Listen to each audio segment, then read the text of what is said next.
الشيطان الرجيم بسم الله الرحمن الرحيم الحمد لله رب العالمين الرحمن الرحيم مالك يوم الدين إياك نعبد وإياك نستعين اهدنا الصراط المستقيم صراط الذين أنعمت عليهم غير المغضوب عليهم ولا الضالين.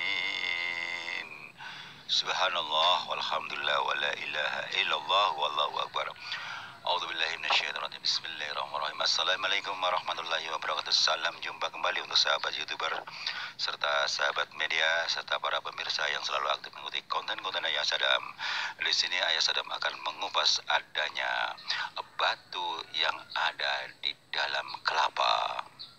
Mari kita simak sama-sama kisah dan penjelasan yang detail untuk menambah pengetahuan Anda. Semoga kita tetap dalam lindungan Allah Subhanahu wa taala. Mari kita simak hingga sampai akhir. Penting sekali buat Anda, terutama yang hobi batu. Saat itu ada seorang yang ahli batu, katakanlah yang memang hobi batu, tanpa sengaja berjalan menuju Balongan. Kebetulan di situ terdapat beberapa pohon dan pohon kelapa. Terutama yang kita bicarakan adalah masalah batu yang ada terdapat di dalam buah kelapa. Kurang lebih jam 9 pagi, seorang bapak-bapak kira-kira usia 50 tahun. Kebiasaan dia karena hobi batu, hampir seluruh jari-jari yang ada di tangannya semuanya bercincin batu akik. Tanpa sengaja si bapak itu sedang berjalan-jalan menikmati balongan ikan. Kebetulan di lingkup situ memang banyak pohon kelapa.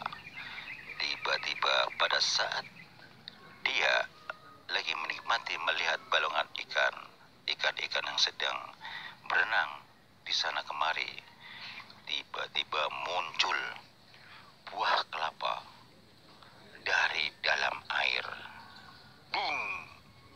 Pertama yang keluar adalah kayak mata air muncul ke atas.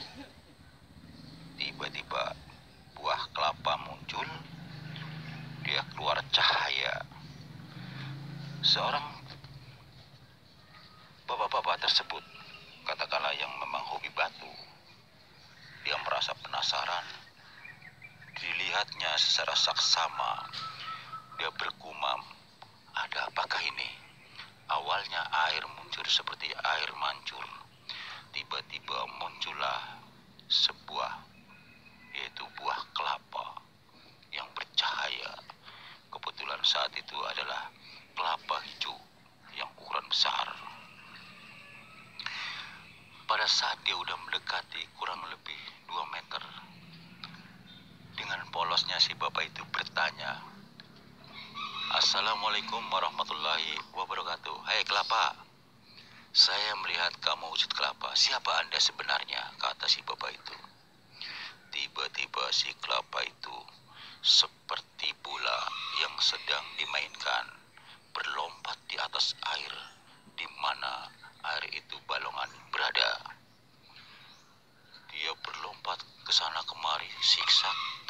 Lantas si bapak itu sempat merasa bingung. Wah, kok kelapa bisa begitu ya? Seperti kayak orang main bola, lompat ke sana kemari di atas air. Seakan-akan ada yang mengendalikan. Tiba-tiba ada sesepuh datang. Kebetulan sedang lewat. Nah, orang pertama tadi langsung memanggilnya, "Mohon maaf Pak, boleh kesini sebentar Pak?" Lantas si bapak itu menjawab, "Ada apa Pak?"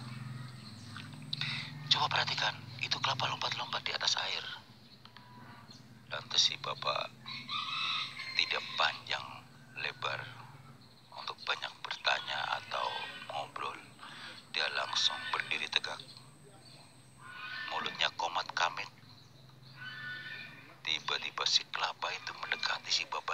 sedang komat kamit.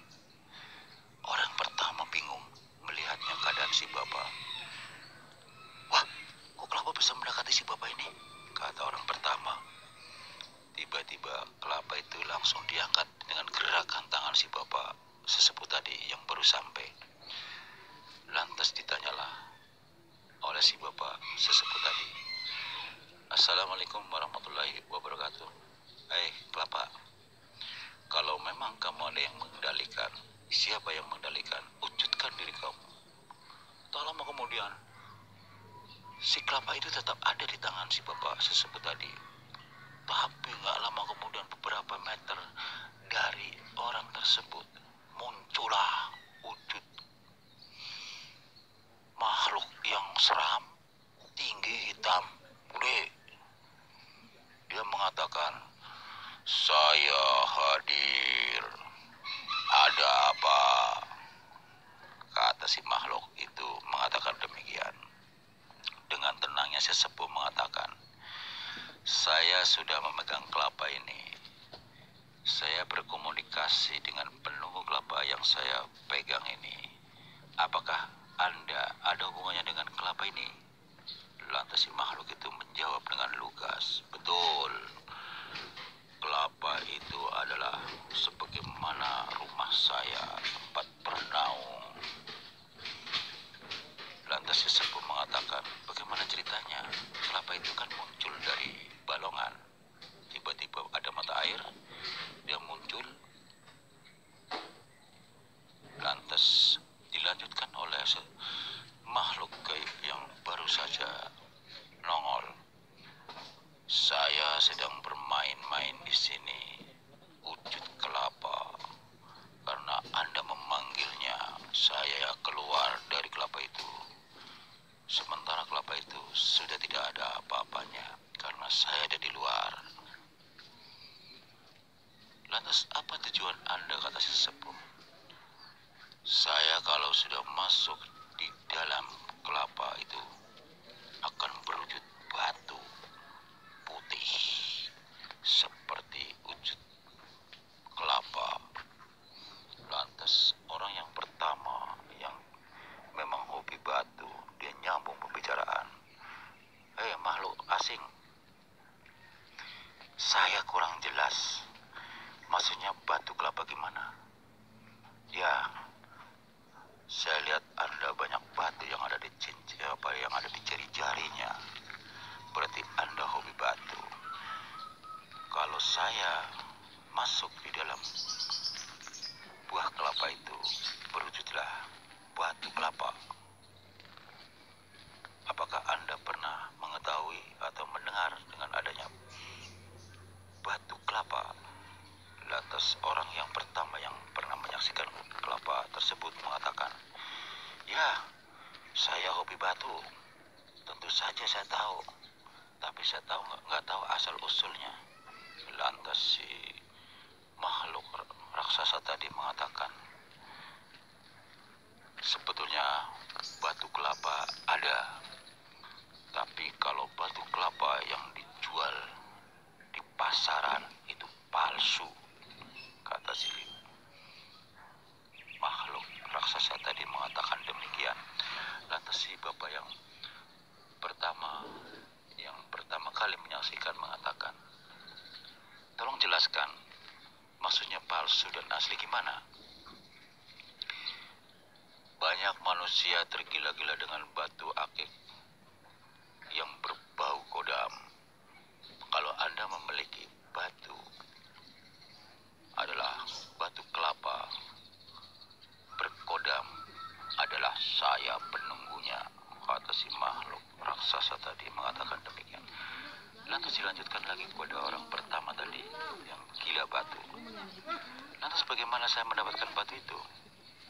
"Saya akan masuk dulu ke buah kelapa. Setelah itu Anda boleh buka kelapa itu. Nanti Anda akan terdapat batu akik kelapa yang ada di dalam buah kelapa itu." Lantas seorang sesepuh melanjutkan pembicaraan, "Makhluk asing, apa gunanya batu akik kelapa itu?" Lantas dilanjutkan lagi dengan orang pertama yang menyaksikan. Betul, makhluk asing. Apa manfaatnya? Akan saya perjelas, katanya begitu. Kata makhluk asing mengatakan bahwasanya tergantung niat Anda, saya akan ikuti. Lalu seseorang kembali. Kalau begini berbahaya dong. Kalau misalnya orang kedapatan batu akik kelapa, tapi ternyata berkodam jin, akan membahayakan manusia itu sendiri karena jin tidak lepas dari hal-hal yang tidak baik, akan berbuat reseh kepada manusia. Tiba-tiba si makhluk raksasa itu tertawa terbahak-bahak kencang sekali. Lantas sambil dilanjutkan pembicaraan kepada si sebut tadi, Anda tahu saja, memang pekerjaan saya adalah mempengaruhi otak manusia agar tergila-gila kodam, yaitu batu berkodam. Lantas seorang sesepuh melanjutkan pembicaraan. Hai, makhluk asing.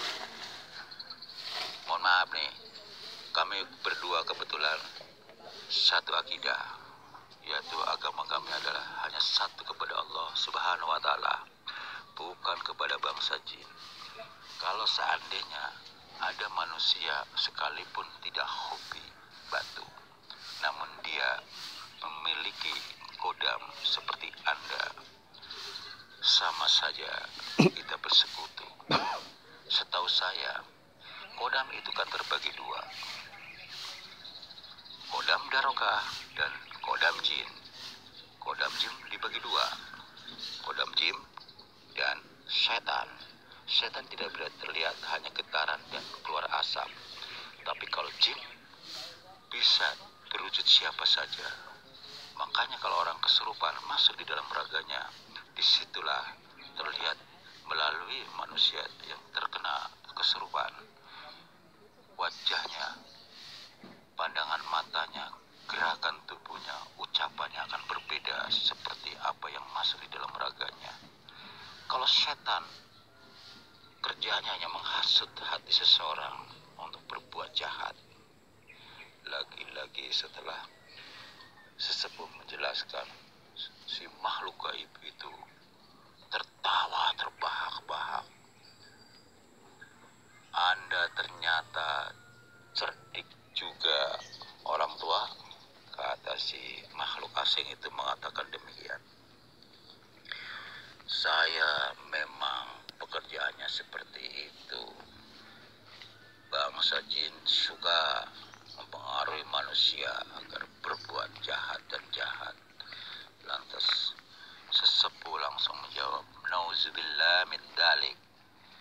Dalam hukum Islam, auzubillahi minasyaitonirrajim, bismillahirrahmanirrahim. Setan dan jin adalah musuh manusia, musuh orang yang ahli ibadah, musuh orang-orang yang memang menyembah kepada Allah. Jadi kami tidak mau bersekutu dengan bangsa jin yang ada. Kalau memang kita bicara mengenai kodam, adalah yang tepat adalah kodam darokah yang melalui para malaikat. Itu pun memang kami sebagai manusia hanya orang-orang tertentu, orang-orang soleh yang mampu mendapatkan kodam darokah itu. Lantas si jin itu tertawa terbahak-bahak sambil melanjutkan jawabannya kepada si sepuh itu. Bapak tua, makanya nggak semua manusia mampu memiliki kodam darokah, karena orang itu harus dekat dengan Allah yang alim. Tapi malah kebanyakan mencari jalan keluarnya yang dengan mudah adalah kodam jin, termasuk saya. Sekarang begini saja, kata sesepuh. Bagaimana kalau kelapa ini saya hancurkan supaya Anda bisa kembali ke asalnya, jangan mempengaruhi manusia. Di sini adalah balongan tempat pemancingan manusia. Nanti Anda mengecoh, mengganggu manusia. manusia-manusia yang sedang memancing. Kata sesepuh mengatakan demikian. Lagi-lagi si makhluk itu tertawa. Weh, kalau memang Anda mampu, ayo hadapi saya, kata si makhluk itu makin menantang. Lantas sesepuh berdiam sejenak sambil memegang kelapa yang sudah dipegangnya. Tiba-tiba si kelapa itu hancur seakan tangan sesepuh itu seperti benda tajam dibelah sekecil-kecil. Lantas ditiupkan kelapa itu terbakar. Si makhluk gaib itu teriak-teriak, "Weh, hebat juga kamu punya nyali ya. Itu rumahku, kenapa kau hancurkan?" Lantas sesepuh mengatakan, "Saya sudah katakan, saya akan pindahkan kau dari tempat asalnya, bukan di buah kelapa ini, karena Anda akan merusak, mengganggu kehidupan manusia, terutama yang di sekeliling balongan ini. Karena setiap saat ada manusia-manusia punya kegiatan memancing." Dalam kemudian sesepuh itu langsung berdoa kembali. Lantas ditiupkan dari mulutnya ke kedua telapak tangan sesepuh itu. Lantas dilemparkan ke makhluk tersebut. Makhluk tersebut tersungkur sampai teriak-teriak, "Weh sesepuh, apaan ini? Tiba-tiba ada angin panas, gue jatuh." Kata sesepuh, "Itu belum seberapa. Saya katakan, kembalilah ke tempat asalmu, jangan di lingkungan sini." Kata sesepuh itu mengatakan demikian. Sementara bapak yang pertama yang menyaksikan yang hobi batu, dia berdiam dan berdiam, dia ketakutan sambil mengamati dan mendekati si bapak sesepuh itu.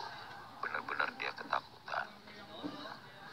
Lantas sesepuh mengatakan, "Kamu kenapa?" Si sesepuh itu mengatakan kepada orang pertama, "Saya takut, Pak. Ceritanya jadi begini, serem. Saya kan hobi batu, Pak. Tapi saya nggak membicarakan masalah kodam." Kata si sesepuh, "Sudahlah, jangan terlalu jauh. Kalau memang batu biasa emang nggak apa-apa. Ini kan kita bicara masalah yang kodam. Coba perhatikan, saya akan menghancurkan dia. Kalau dia dikasih tahu untuk pindah nggak mau, saya terpaksa dengan cara saya." Tiba-tiba si bapak sesepuh itu mengatakan, makhluk kasih, kamu sudah terlempar begitu. Sekarang saya dengan baik-baik, kembalilah ke tempat asalmu. Jangan kembali lagi ke sini. Kalau memang tidak mau, saya punya cara yang lebih baik untuk memaksa kamu supaya pindah ke tempat asalmu. Lagi-lagi dia menantang, tertawa terbahak-bahak. "Ayo, keluarkan ilmumu," kata si makhluk asing itu raksasa. Mengatakan demikian.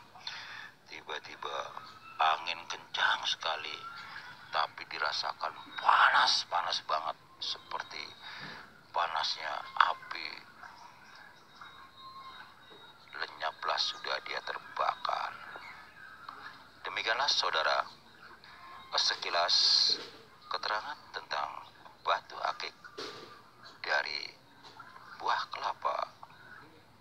Semoga bermanfaat untuk menambah pengetahuan buat Anda, baik yang hobi batu akik, baik yang hobi dengan kodam-kodam, agar Anda tahu sebagai menambah wawasan buat kita semua. Wassalamualaikum warahmatullahi wabarakatuh.